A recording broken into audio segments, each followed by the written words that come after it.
What up? What's good? What is happening, everyone out there in the universe that's watching this show? That can tune in. That was a ridiculous intro. What the fuck? Anyway, welcome back to the Daily Show, man. The ACS Universe Daily. I'm seeing Dial of Destiny tomorrow, y'all. Hey, I'm crunk. I'm excited. If you can't fucking tell. Also, new layout. So StreamYard has this thing where like. StreamYard, from the time I started using this platform to sort of be live on social media, YouTube or whatever, they've grown. There was a lot of things that people asked for when I first got in tune with it or caught on to it and learned how to sort of use it just a bit. And yeah, man, they've grown. They've added features that people have asked for. And one of the features they added, and this is not new, they added it a long time ago, was you can do sort of if you're on a solo layout, like when I do the Daily Show, you can put a border around it. I didn't like the border because I always thought it was too fucking big.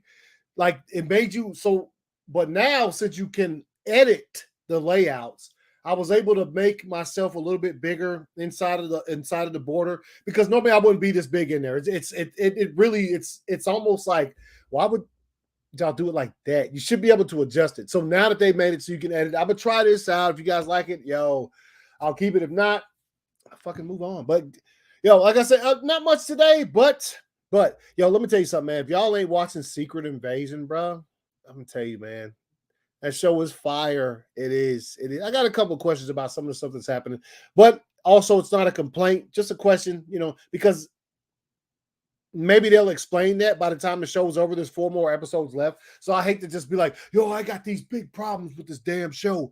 And fucking, no, they might explain some stuff once the season's over. So there's that. So let me get my stuff started. Y'all know how I do. Get my background music going. Hey, there we go. All right. 628. There we go. So I'm trying a new layout. See who's all popped in here. Phil, man. Yeah, I won't be talking about it to the end of the show, and I'll give fair warnings. But go watch it if you need to. Let me tell you something, man. Phil said, I can't wait to see. Hey, love you too, bro. Go watch it. Let me know what you think. If you get done before I'm done, probably not. So might be a little short today. I say that, but then I might be still rambling on at like an hour from now. So here's that. Appreciate you stopping through though, Phil. What's good, bruh? What's good, homie? World's Finest in the house. Yeah, man, just chilling, bro. Doing the show, man. Doing the show. I know you said you hadn't seen it yet, neither. Let me tell y'all though, real quick. Secret Invasion is fire, dude. Like, I'm enjoying that shit a lot. Like, a lot, right? And the way both episodes, the first 2 have ended on some, I'm standing up in front of my TV watching shit moments, right? So, I gave you the spoilers from the first one. Not going to spoil it again. You go watch the last episode. But when I do get to Secret Invasion at the end of this episode, which will be the last thing that I'll talk about, there will be spoilers for the episode. There will be spoilers. There's some things that happen there, and I'm like, I can't talk about them without spoiling. But you will be forewarned if you're trying to save that. I know it just came out today, and I hate to damn do that. But the thing is, I'm sort of, when it comes to this Daily Show thing, like, I'm not sure when I'll get a chance to talk to you guys again, to give my thoughts, right? Because of, so I like since the episode did come out today, like I said, I like to warn you about spoilers. If you bounce, that's cool. Come back and watch afterwards. You know what I'm saying? Pinpoint the location in this video when I start talking about said spoilers. But yeah, man, that's what's good, man. Also, I got a couple of things to talk about today. Obviously, this is, a lot of stuff I saw today. Some Indiana Jones shit, which, like, y'all, I'm seeing Dial of Destiny tomorrow. I can't fucking express how excited I am for that. Like, literally fucking don't have to work neither. So I'm going to get up and give me a good workout in. Tomorrow's chest day, right? You know what I'm saying? Get a good chest workout in. You know what I'm saying? Head up towards that. It's like I said, I was telling y'all yesterday, it's like an hour drive for me. So more than likely, I'll go early because there's like some shops around there that I don't get to go to often because it's kind of a drive. And I'll be looking for some merch, man. You know what I'm saying? See if I can find a couple things. like I said, I'm talking about these Indiana Jones, the figures just like this one here in that brand. I want all of them, but they're like $25, $30 depending on where you get them from. So the ones that I really want, if I can find those out there, I'll grab them. And same thing with the pops too, man. There's a couple more pops. I want Henry Jones Senior's pop. You know what I'm saying? So I'll try to find that one as well. Hopefully I can. Yeah, man. Yeah. So that's my plans for tomorrow. And I'll tell you guys this again at the end of the show, but I'll try to hurry home as fast as possible to do my review because I don't want to, sort of overlap with other YouTube shows that are on and stuff like that, like Four Nerds and stuff. So I'll sort of try to get home. If I'm gonna schedule the show for 7, I should be home by 7 because the movie's like 2.5 hours. It starts at 3. There's probably 30 minutes worth of credits and shit, and then the movie will start. Hopefully, it's done. There's not a post-credit sequence as far as I know, and I'll be researching that shit again tomorrow. I have this app called Media Stinger. If you guys have never used Media Stinger, just download it from your app store. It is a great app. It just tells you what movies, if it's worth sitting in the theater after the movie's over, right? That's all it is people give their testimonials. And it's cool because it'll say like, should you stay? Yes, no. And then you look at the votes. If the votes are overwhelmingly yes, that means you stay. And then it will tell you, it will say literally, spoilers ahead if you want to see what you're waiting on. You don't have to see it, and it warns you. So it's Media Stinger. You guys out there, I've been trying to tell people about Media Stinger for years because it just works so well for me when it comes to I've been using it for years. The movies are going to have post-credit sequences, Marvel shit, stuff like that. But the movies you don't know, I use Media Stinger, bro. I use Media Stinger. So, matter of fact, I should have made an entry. Damn it. I watched Extraction 2, and there's nothing in the credits, and I probably should have went on there and made an entry for that because I searched it, and it said it didn't come up with anything, meaning that just means that no one's made an entry for it, and I should have. Damn it. I might do that when I get done with this. That's, let me contribute in any way I can. You know what I'm saying? Let's see. Let me get this up. Let me get this going. All right. So yeah, man. I'm gonna talk about Secret Invasion in the second episode. It was fire. I already told you. But also, you know how I start the show? Every single time, besides introductions and an intro, is stuff I saw today. What the hell is that? So stuff I saw today, man. Stuff I saw today. Let's get that shit up here. Now I'm gonna turn this off. I'm gonna turn this music off real quick. I don't know if y'all follow my man E-Man, the homie. He's a movie reviewer, movie critic, and things of that nature. Entertainment guy, has a lot of subscribers on YouTube, and he normally when he goes live, there's a few hundred people watching because he's a very honest guy. He gives it. So today he got to see Mission Impossible: Dead Reckoning, right? Part 1, which I am fucking, bro, let me tell you something. Excited for Indiana Jones because reasons, but excited for Mission Impossible. Not as much as Indiana Jones, though. Even though people will probably tell me that the better movie is gonna be Dead Reckoning. I don't give a fuck. I'm excited. I'll let y'all know what I think tomorrow. But anyway, let's get into this. So E-Man put his little review out for Dead Reckoning. Let's check it out, man. Oh shit! And Tom Cruise here, just got out of Mission Impossible. Yo, let me tell you something. I'm still trying to catch my breath. Okay, I'm still trying to just figure out what the hell just happened. The stunts, crazy. This dude right here is nuts. Okay, this man is nuts in a good way. But my goodness, talk about a great film for the movie theaters. This was it. You have to come and go see it. Definitely go check it out as soon as you can. Let me tell you something.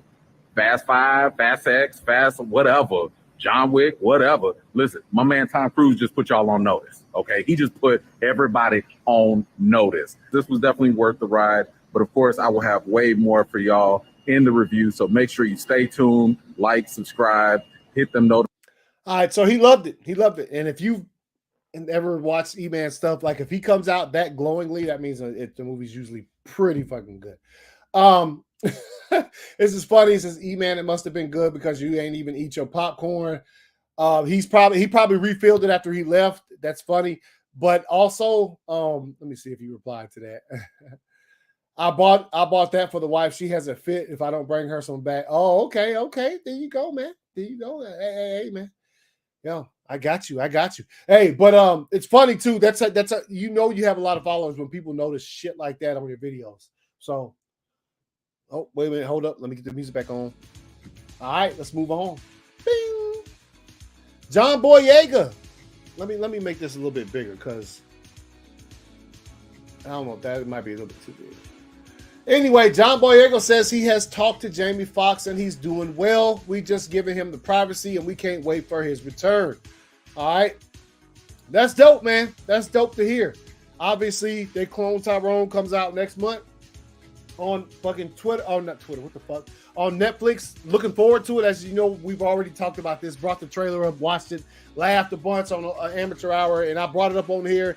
It's going to be a good movie, I believe, man. I think it's going to be one of Netflix's better films, and I am looking forward to it. So this is good news, though. This is good news. And speaking of Jamie Foxx,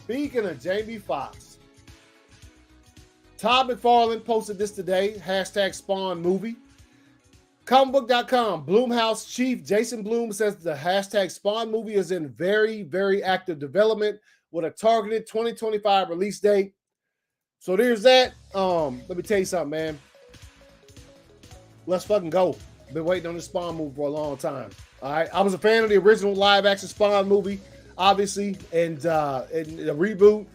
The long in development Spawn reboot is apparently close to entering production with the Insidious, the Red Door producer, and Blumhouse chief Jason Blum telling comicbook.com that the current hope is to have the movie in theaters in 2025. Unfortunately, it sounds like the script is, and if the script ain't complete, you know what's going on with the writers right now, that shit ain't gonna get complete. He offered no insight as to whether the movie, which has to be directed by Todd McFarlane, is still working, which was to be directed by Todd McFarlane, is still working with McFarlane's original idea, whether big changes have been made since the last update. Warner Brothers released Spawn movie in 1997, though through its New Line Cinema imprint, the movie earned $88 million in the box office, about double its budget, but was not regarded especially well by critics or audiences. I thought it was fire. I was like, yo, I'm a fan of Spawn. This movie? Are you kidding me right now? Especially when they showed, and obviously, look, the CGI does not hold up. Come on now. It just doesn't. The plan is for the movie to be a hard R horror film rather than playing in the superhero genre like the previous movie did. So there's that information. So look, man, it's good to hear. First of all, hold up. Here we go. First of all, good to hear Jamie Foxx is doing well. That's number one. But it's also good to hear that this Spawn movie is fucking moving forward with its stuff, man. Moving forward. Yo, what up, Andre? Appreciate you stopping through the Daily Show, homie. Appreciate it, man. For sure. But yeah. So it's good to hear. This is good news. This is good news. Hopefully, I mean, obviously, I didn't read the article enough. Maybe they mentioned Jamie Foxx. Maybe they didn't. But they mentioned the way things went around the first time with the budget and how much the movie made and all these kinds of things. Spawn is a character that if you love him, you love him. I mean, if you know about him, you're going to like him. Like, it's not one of those characters, like if you read him in the comics, you're not going to like Spawn. Like, I've met very few people who didn't like Spawn. Shit, let me get this off here, man. My bad, y'all. My bad. Slipping a bit. Here we go. Let me get that off of there, man. Make this shit look better. There we go. But anyway, yeah, if this is good news. So let's move on.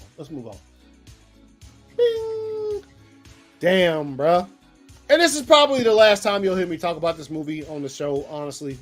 I'm not one to, and I always say I don't talk too much about shit I don't like. I did actually, remember I told y'all plenty of times, I thought the movie was okay. So it's not like I didn't like it, hated it or whatever, but this news has become old and oversaturated with just ridiculous talk, and it's insane. It's insane, man. It's insane. But it's looking like they're going to lose close to $200 million on this movie, man. That's insane in itself. Like what I just said, talked about the coverage of this has been insane. That's insane. $200 million, bro, on a comic book film, man. Like of this magnitude with a character as beloved as the Flash, man. So there's that, man. Let's move on. Bing! Mortal Kombat 2 has begun filming. Cool.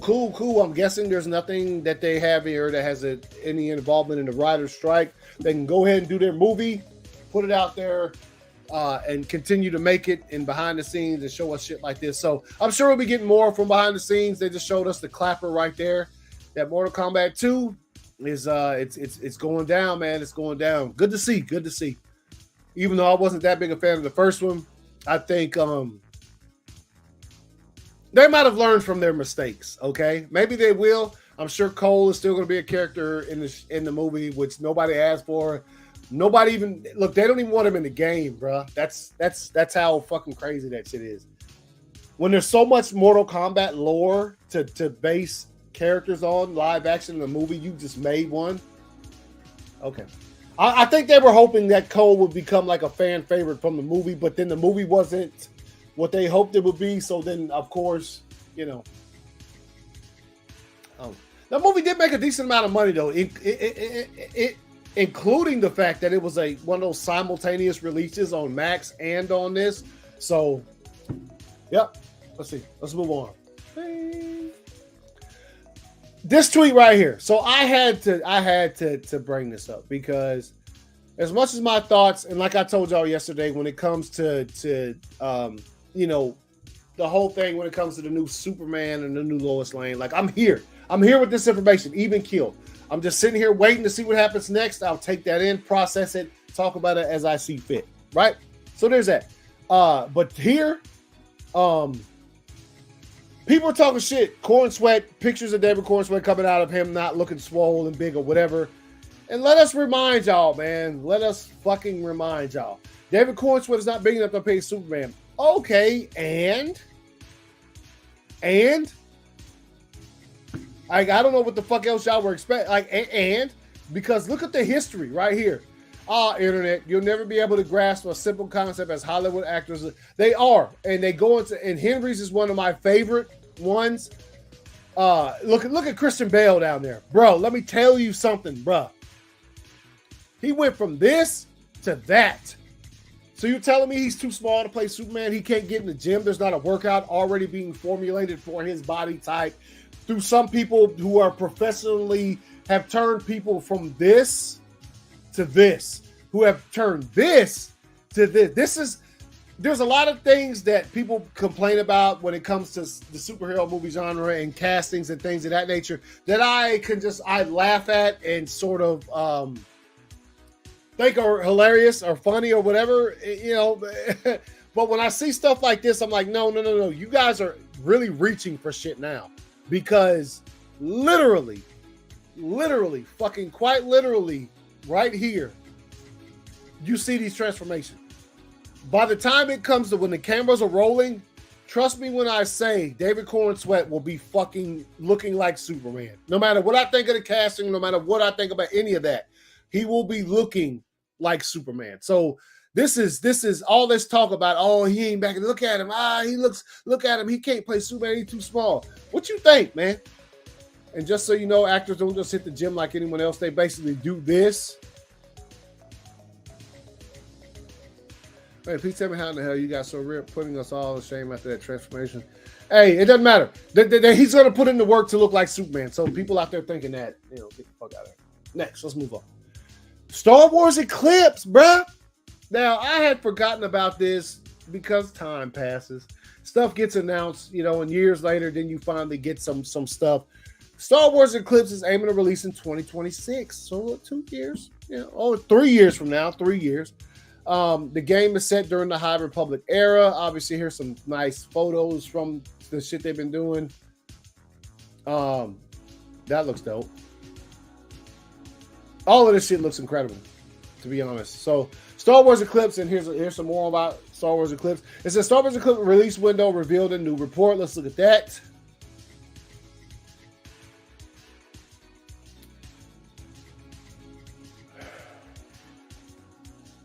All right, let's get going. All right, Quantum Dreams' upcoming video game Star Wars Eclipse reportedly has a new launch window. Announced during the Game Awards back in 2021. like I said a couple years ago.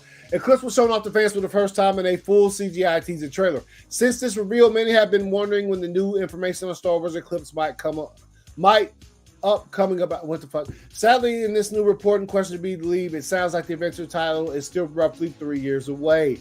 All right, so according to Insider Gaming, Star Wars Eclipse is currently targeting a launch in 2026.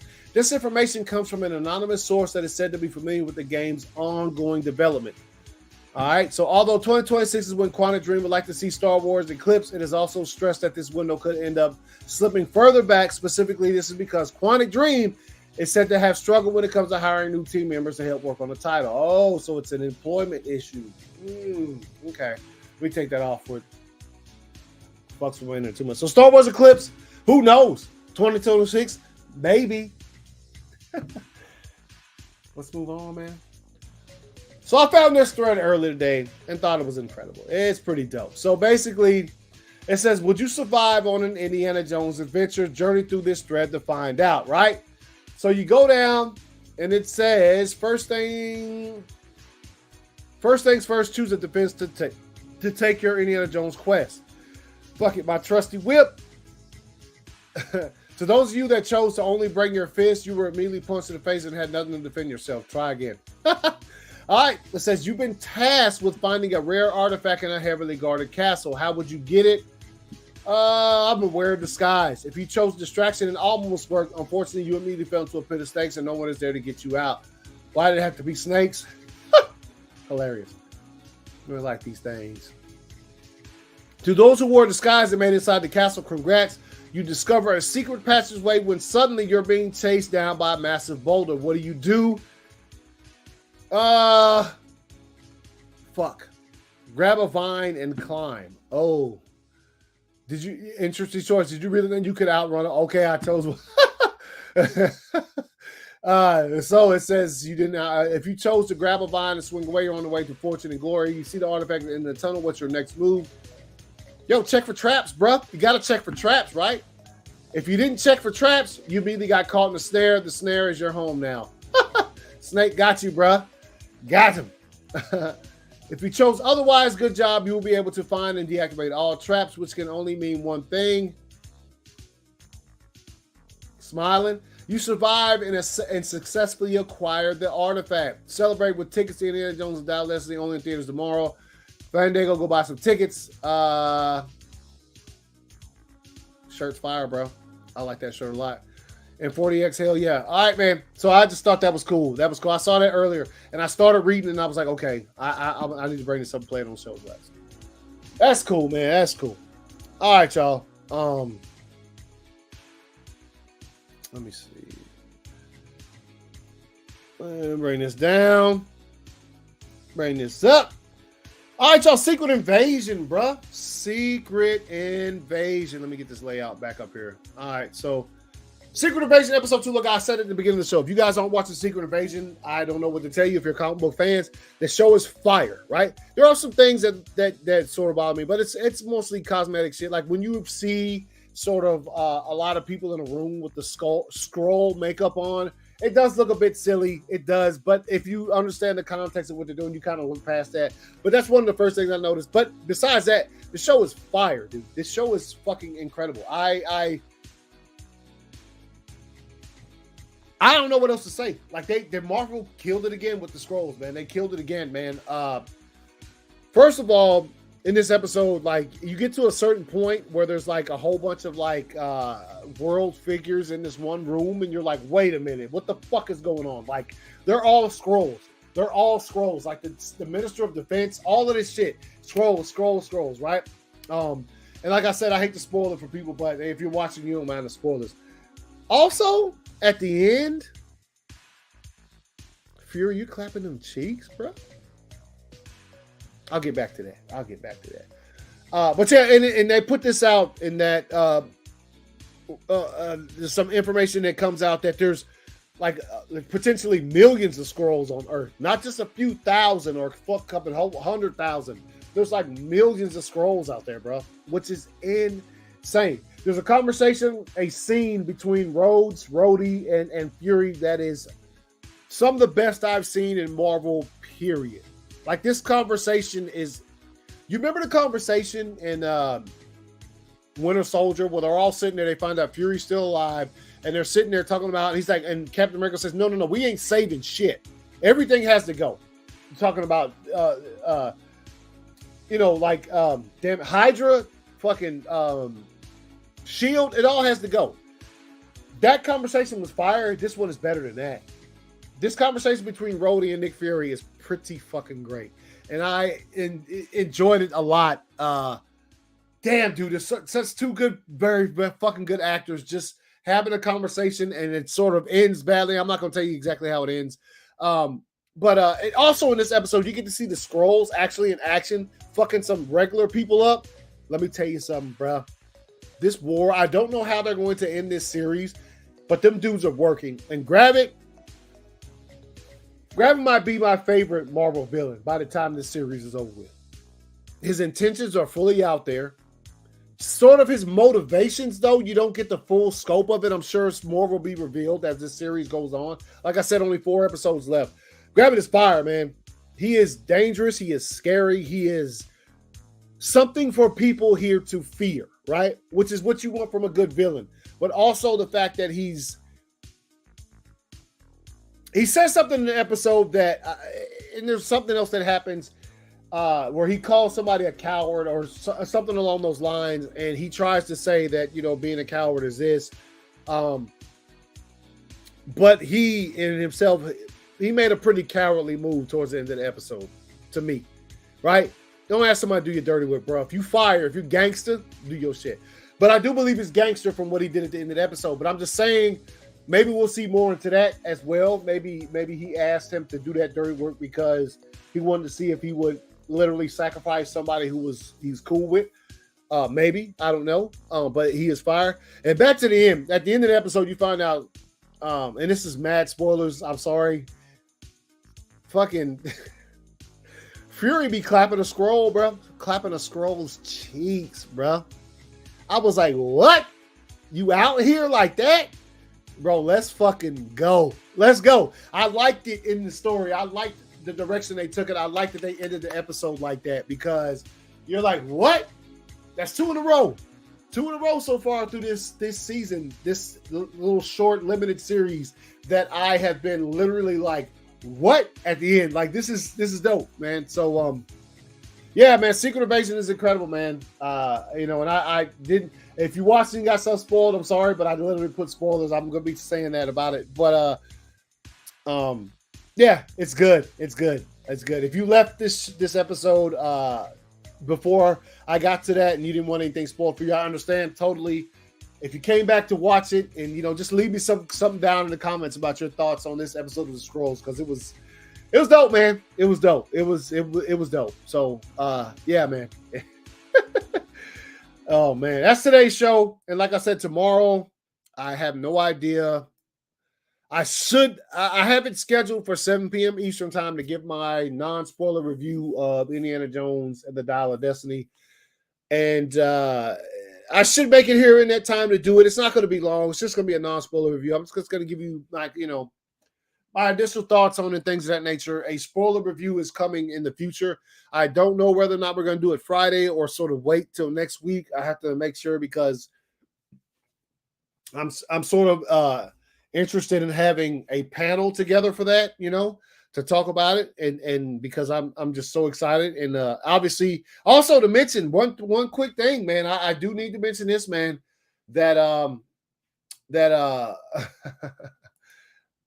today's greatest scenes of all time, number 11, opening the Ark, is, speaking of Indiana Jones, sort of I put that out there, premiered and stuff.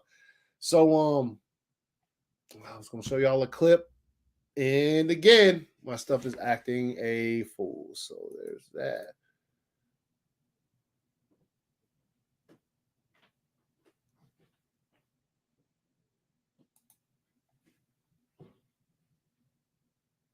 Just show y'all a little bit if this thing will ever come up. Doubt it's going to happen.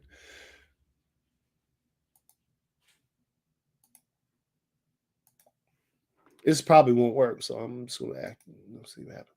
Anyway, let's go. All practical. Mm-hmm. I love it. Oh man, that's it right there. Yo, that is the Oh, money shot. Man. That is amazing. Yeah. And all they did was they held a blow dryer up to it. They actually filmed Yeah. this scene upside down. So that's just a taste of the greatest scenes of all time. Number 11, Opening the Ark, which is available today on YouTube. If you want the full uncut version, you got to go to Patreon. The link is down below in the description in the video or whatever. But yeah, man, I appreciate y'all. Love y'all. And y'all, let me give y'all the fire out, y'all. Yo, see y'all tomorrow for my thoughts on Dollar Destiny.